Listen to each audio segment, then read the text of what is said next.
Well, do you think the people, when they get the letter, are going to believe it? Is that? I do. Okay. I do. Now, first thing the CEO is going to do is call his CIO, his CISO, and say, "Why didn't you tell me this?" Right. And in part, that's because some of these people don't know they've been attacked. Mm-hmm. I mean, some of these attacks are really quite subtle, and they can exfiltrate large amounts of data, terabytes in some cases, of data, without people noticing. Right. Well, the best attacks these days are that way. Yeah. Lots of stealthiness going on. Yeah, exactly.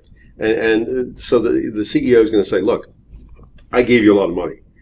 You bought antivirus stuff. You Right. bought intrusion prevention stuff. I You didn't bought fix it. firewalls. What was up? You mean that stuff doesn't work?" Right. And the answer is, yeah, it doesn't. Yeah. We know that. Us geeks, we're with you on that one. So your book has some really fascinating stories in it. I particularly like the description of how information warfare played a role in Israel's attack on the Syrian nuclear facility. Really, it was fun to read. But it also describes some scenarios that are kind of basic, like the thing that you invoked a minute ago, the DDoS attack on Estonia.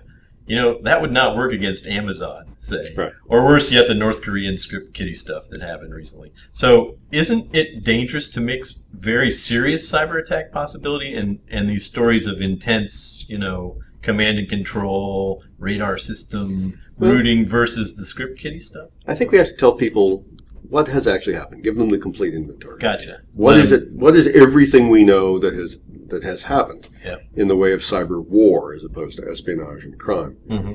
And true, there were pretty basic tools used against Estonia and against the nation of Georgia, but they worked.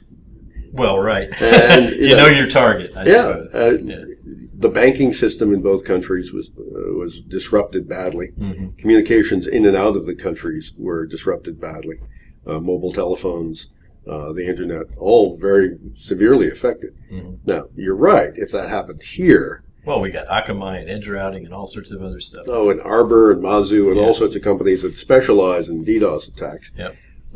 And we probably could do a better job. But the largest DDoS attack anyone's ever seen by volume was July 4th of 2009. And that was the North Korean attack on some things in South Korea, but mainly on things in Washington, D.C. Yeah. And that worked in taking some of those things offline. Now, frankly, it didn't make a big deal of difference whether those things were online or not because they're just public web pages. Right. But for all of our skill at DDoS mitigation, sites did go down. Mm-hmm.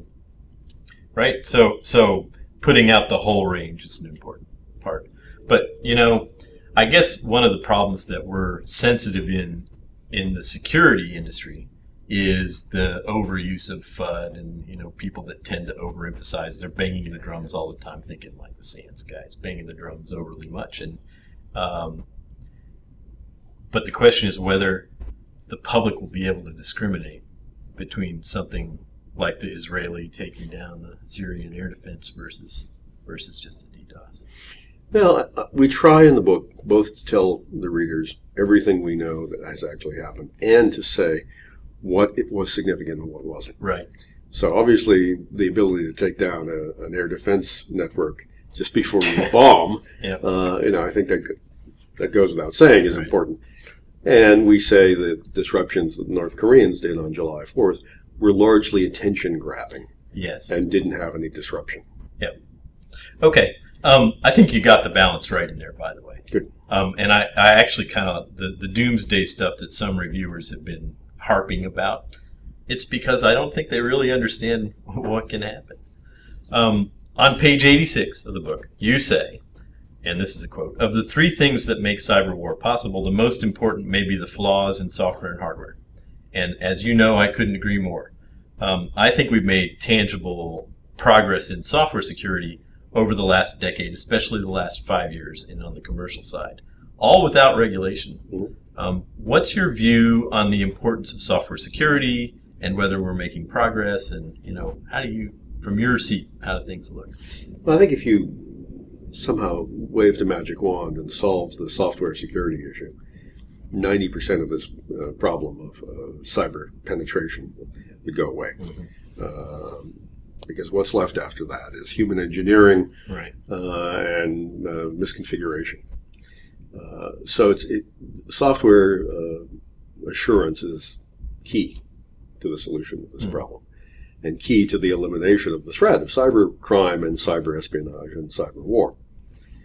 That having been said, yeah, we've made progress, but we've made progress from a really low beginning. That's right. It's easy to double. Yeah, and there's a lot more that has to be done. Yeah.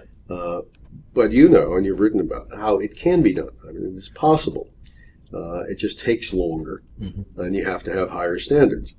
And people have to insist on those higher standards. Yep. NASA, when it had human beings in space, back when the United States was a spacefaring nation, it used to insist on very high standards of software quality and software assurance. It would never have done a commercial off-the-shelf acquisition for a key program.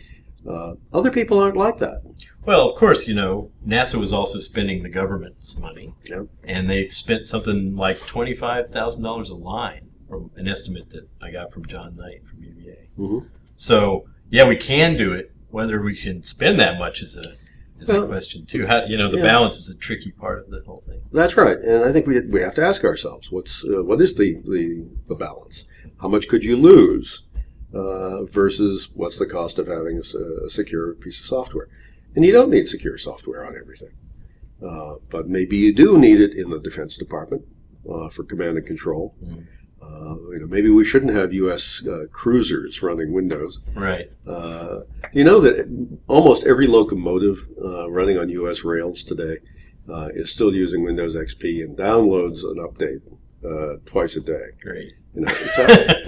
I don't like that idea. Trains, big trains running around. I don't like that idea. Well, yeah, but we can also compare Windows 98, which didn't even have a kernel, to Windows 7, which actually seems to kind of work from a security perspective, and that demonstrates the progress too. Yeah, no, there's been progress. There absolutely has. Yeah. But I think we have to ask ourselves, it's not over by any means. Oh no. And what can we do to improve it? And one thing we can do is insist on certain functions being performed by high-performance software. Right. And we ought to. I don't want to regulate how you do it, but I think we might regulate that these are functions that require high assurance software.